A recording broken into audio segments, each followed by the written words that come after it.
Había un olor que solo existía una vez al año. Era la mezcla de cera derretida, copal, flores de cempasúchil aplastadas en el piso, carne asada en comal de barro y pólvora fresca que todavía no terminaba de disiparse en el aire de la madrugada.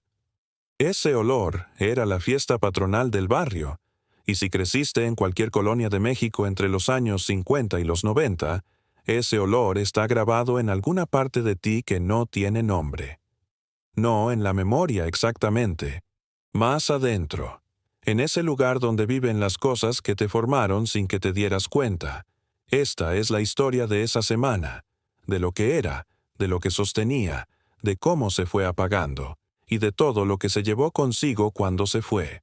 Imagínate una mañana de martes a mediados de octubre en la colonia Guerrero, en el centro de la Ciudad de México. Año de 1968. Todavía no son las 6 de la mañana y ya hay cohetes. No uno ni dos, sino una ráfaga que sacude los vidrios de las vecindades y hace ladrar a todos los perros del rumbo al mismo tiempo. Los niños que deberían estar dormidos ya están despiertos, pegados a la ventana, contando los truenos como si fueran puntos en un partido. En la calle principal del barrio, doña Consuelo Arriaga ya lleva una hora amarrando papel picado con sus manos de 60 años. Sube y baja una escalera de madera bamboleante, con la misma seguridad con que lo ha hecho desde que era muchachita, y lo hacía junto a su mamá. El papel picado es de 2 colores este año, verde y guinda, porque el mayordomo de la fiesta, don Abundio Torres, es del Cruz Azul y nadie le dijo que no. En la esquina, el puesto de don Lupe ya está montado, tamales de rajas, atole de guayaba, y ese pan de muerto que en realidad se vendía todo octubre en los barrios sin que nadie esperara el Día de Muertos para comprarlo. El kilo de tamales costaba 5 pesos con 50 centavos. La jamaica fría, 1 peso. La banda de viento que venía desde Tlaxiaco llegaba en camión de segunda clase y cobraba 200 pesos por toda la semana, hospedaje y comida incluidos, que el barrio mismo les daba. La iglesia de la Santísima Trinidad estaba recién pintada de blanco cal, con guirnaldas de flores naturales que las señoras del barrio habían ido a cortar al mercado de Jamaica desde las 4 de la mañana. Todo estaba en su lugar. Todo tenía su orden. Y ese orden lo sostenía algo que no era dinero, aunque el dinero también estuviera ahí. Lo que sostenía la fiesta patronal del barrio era un sistema social completo que llevaba siglos funcionando, adaptado y readaptado a cada época, pero siempre reconocible en su estructura. El corazón del sistema era la mayordomía. El mayordomo no era el más rico del barrio, aunque a veces lo era. Era el más comprometido. Era la persona o la familia que ese año asumía el costo y la responsabilidad de organizar los festejos en honor al santo patrón. Y ese encargo traía consigo un prestigio social que ningún dinero podía comprar de otra manera. En 1960, según registros del Arzobispado de México, Sobambaum y Anditak y Tichinland, había más de 4,000 mayordomías activas en el Distrito Federal y el Estado de México. Cada una organizaba su fiesta con recursos reunidos por medio de la cooperación colectiva, el sistema de las faenas, las cuotas de vecindad, las aportaciones voluntarias de los comerciantes del mercado local. En un barrio de clase media-baja de Tepito o de La Guerrero, la fiesta de una semana podía costar entre 3,000 y 6,000 pesos de la época, lo que equivalía a entre 4 y 8 meses del salario mínimo de un obrero. Ese dinero salía de todos, del carnicero que aportaba 50 pesos y trabajo de sus hijos en los días de la fiesta, de la señora que hacía 200 tamales y los vendía en el atrio, de los jóvenes que pintaban la fachada de la iglesia sin cobrar nada porque era el barrio y el barrio era ellos. El sistema generaba trabajo, músicos, coheteros, floristas, carpinteros de estructuras efímeras, vendedores ambulantes con permiso especial del mayordomo. Creaba una red de obligaciones y gratitudes que tejía a la gente entre sí durante todo el año, no solo en los días de fiesta. Quien recibía, debía. Quien daba, podía pedir después. Era una economía de reciprocidad con siglos de memoria encima. El primer golpe no fue una decisión, fue un temblor. El 19 de septiembre de 1985. Los dos sismos que destruyeron grandes partes de la Ciudad de México no solo derrumbaron edificios, derrumbaron vecindades enteras que eran el tejido social del que dependían las fiestas patronales. Colonias como Tepito, Guerrero, Morelos y Doctores perdieron en cuestión de minutos a miles de familias que eran el núcleo de sus mayordomías. La gente que reconstruyó no siempre regresó al mismo barrio. El gobierno repartió departamentos en Iztapalapa, en Vallejo, en Ecatepec. Las familias que habían organizado la fiesta de la colonia Morelos por 30 años de repente vivían en Chalco. Y en Chalco no había tradición, no había red, no había memoria colectiva del santo patrón del barrio que habían dejado atrás. Al mismo tiempo, a lo largo de los años 80, la televisión comenzó a cambiar la estructura del tiempo libre. Televisa y TV Azteca, que se formalizó en 1993, empezaron a emitir programación de fin de semana que compite directamente con las actividades de barrio. Los niños que antes pasaban la tarde en el atrio de la iglesia, viendo el castillo de fuegos artificiales, ahora tenían Chespirito, los Yonix, en Siempre en domingo, y las primeras telenovelas de las noches de viernes. No es que la televisión mató la fiesta patronal, es que ofreció una alternativa que no exigía esfuerzo colectivo. Y poco a poco, esa alternativa fue ganando tiempo. La desaparición no fue rápida ni dramática. Fue el tipo de desaparición que solo entiendes cuando ya terminó, cuando volteas y notas que ya no está. En 1975, todavía el 90% de los barrios del Distrito Federal celebraban su fiesta patronal con duración mínima de 3 días y participación activa de al menos la mitad de los vecinos, según un estudio del INAH de ese año. Para 1990, ese porcentaje había caído a 62. Para el año 2000, era menos de 30.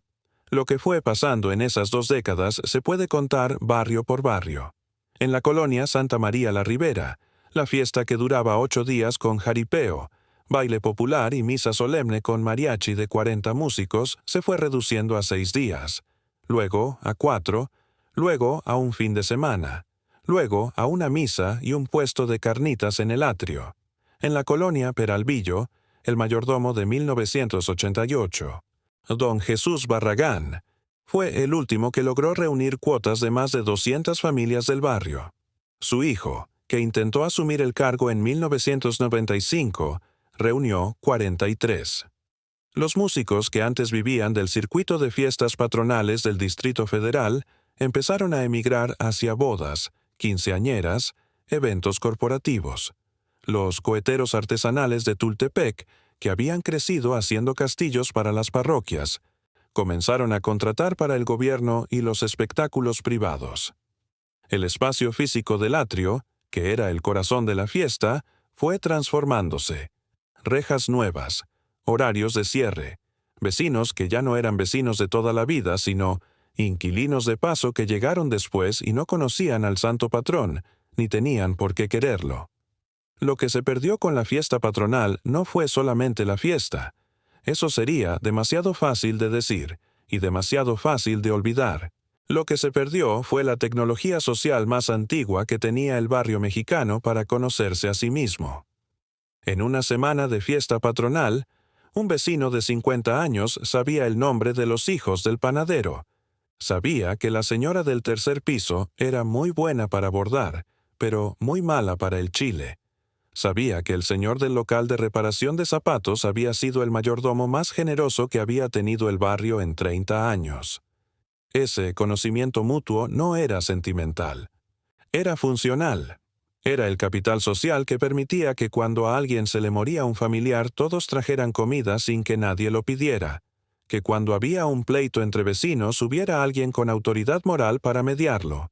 Que cuando llegaba un extraño todos supieran quién era y de dónde venía antes de que él mismo lo contara.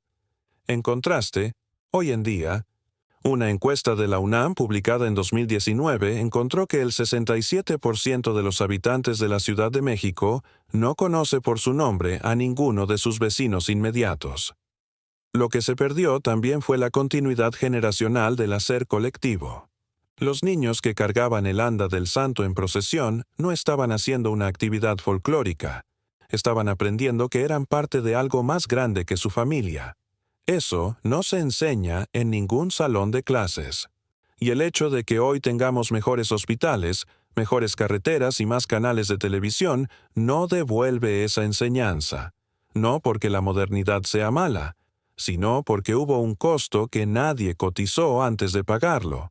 Hay algo que vale la pena detenerse a pensar sobre todo esto, y es lo siguiente. La fiesta patronal no era una tradición que alguien decidió crear. Era la solución que los barrios habían inventado, a lo largo de generaciones, para resolver el problema de cómo vivir juntos sin que el vivir juntos se volviera insoportable. El santo patrón era el pretexto. La fiesta era el mecanismo. Lo que producía era cohesión, y la cohesión era lo que hacía posible que 50 familias distintas, con distintos problemas, distintas envidias, distintas historias, pudieran compartir una calle sin destruirse. Cuando ese mecanismo desapareció, no fue reemplazado por otro equivalente. Las redes sociales, los grupos de WhatsApp de vecinos, los comités ciudadanos, todos son intentos de llenar ese espacio, pero ninguno tiene la misma capacidad de producir el tipo de vínculo que solo se crea cuando la gente comparte un esfuerzo físico, un riesgo colectivo y una celebración común. Y hay algo más, algo inesperado. La desaparición de la fiesta patronal fue en parte voluntaria. Muchos vecinos de los años 80 y 90 la dejaron ir con alivio. El ruido, el gasto, la obligación, las tensiones por el dinero, los borrachos del tercer día, el sueño perdido. Nadie obligó a nadie a quedarse, y sin embargo, lo que muchos de esos mismos vecinos describen hoy, 40 años después, es que fue la última vez que sintieron que su barrio era suyo. Si eres de los que crecieron con esa semana en el calendario, sabes exactamente de lo que habla este video. Sabes el nombre del santo patrón de tu barrio, aunque lleves 20 años sin pisar ese atrio. Sabes el olor de los cohetes mezclado con el incienso y la carne asada. Sabes lo que se sentía cuando la banda tocaba las mañanitas a las 6 de la mañana, y todos en la vecindad se despertaban al mismo tiempo, no con enojo, sino con algo parecido a la pertenencia. Cuéntanos en los comentarios. ¿Cuál era el santo patrón de tu barrio y cuándo fue la última vez que su fiesta todavía era la fiesta de verdad? Queremos saber el nombre del barrio, el nombre del santo, y si te acuerdas, el año en que sentiste que algo había cambiado. Si este video te movió algo adentro, dale like y suscríbete al canal. Cada semana rescatamos una pieza del México que ya no se puede tocar pero que todavía vive en quienes lo conocieron. El olor del copal en octubre sigue siendo real, solo que ahora vive en nosotros, que fuimos los últimos en respirarlo juntos.